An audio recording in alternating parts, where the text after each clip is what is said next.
আওয়ামী লীগকে নিষিদ্ধ করাই হবে সরকারের সবচেয়ে বড় সংস্কার। কালবেলার খবর। জাতীয় নাগরিক পার্টির কেন্দ্রীয় যুগ্ম সদস্য সচিব জয়নাল আবেদিন শিশির বলেছেন, আওয়ামী লীগ নিষিদ্ধ করাই হবে বর্তমানের সরকারের সবচেয়ে বড় সংস্কার। প্রধান উপদেষ্টা ডক্টর ইউনূসকে আমরা আহ্বান জানাই, আওয়ামী লীগ শিশু হত্যাকারী গণহত্যাকারী দল।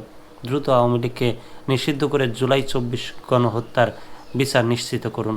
অন্যথায় রাজপথে আওয়ামী লীগ নিষিদ্ধে আন্দোলনের দাবানল ছড়িয়ে পড়বে। শনিবার ২৯ মার্চ কুমিল্লার নাঙ্গলকোট উপজেলার ইয়াম্মি কাফে রেস্টুরেন্টে জাতীয় নাগরিক পার্টির উদ্যোগে আয়োজিত ইফতার ও আলোচনা সভায় তিনি এসব কথা বলেন। জয়নাল আবেদিন শিশির বলেন, দেশের গণতান্ত্রিক ভবিষ্যৎ রক্ষার জন্য গণহত্যার বিচার ও রাজনৈতিক শুদ্ধি অভিযান জরুরি। তিনি দাবি করেন, জুলাই বিপ্লবের শহীদদের যথাযথ স্বীকৃতি দিতে হবে। আওয়ামী লীগ দীর্ঘদিন ধরে গণতন্ত্র হরণ করে দেশে স্বৈরতন্ত্র প্রতিষ্ঠা করেছিল।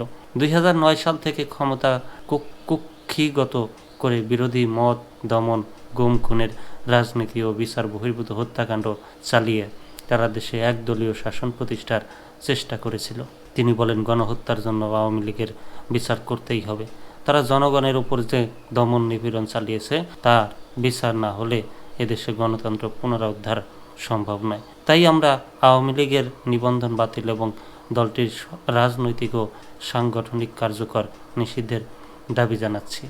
এনসিপিআই নেতা আগামী দিনে আরও বড় আন্দোলনের ঘোষণা দেন। তিনি বলেন, আমরা আওয়ামী লীগকে নিষিদ্ধ করার দাবিতে আন্দোলন গড়ে তুলব।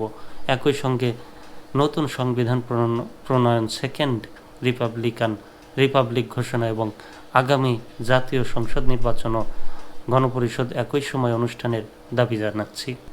বিশেষ অতিথি হিসেবে উপস্থিত ছিলেন জাতীয় নাগরিক পার্টির কেন্দ্রীয় সদস্য হাফসা জাহান, বৈষম্য বিরোধী ছাত্র আন্দোলনের কুমিল্লা মহানগরের সদস্য সচিব মোহাম্মদ রাশেদুল হাসান, বাংলাদেশ গণতান্ত্রিক ছাত্র সংসদের যুগ্ম আহ্বায়ক জহিরুল ইসলাম, জাতীয় নাগরিক কমিটির মনোহরগঞ্জ উপজেলা প্রতিনিধি ও বৃহত্তর লাকসাম অঞ্চলের সংগঠক লুৎফুল হাসান রুমি, জামান সহ ক্লিনিকের ব্যবস্থাপনা পরিচালক AKM বদিরুজ্জামান, লাঙ্গলকোট উপজেলা বিএনপির নেতা মাজহারুল ইসলাম সুপু, IFS এর পরিচালক SM আমিনুল হক মাওলা এবং বাংলাদেশ জাতীয়তাবাদী ছাত্র দলের কেন্দ্রীয় সংসদের সাবেক ছাত্র বিষয়ক সম্পাদক মোহাম্মদ মাসুম বিল্লাহ। উপস্থিত নেতৃবৃন্দ ও ব্যক্তিবর্গ সভাপতিত্ব করেন জাতীয় নাগরিক পার্টির নাঙ্গলকোট উপজেলার সংগঠক মাহফুজ আজিম।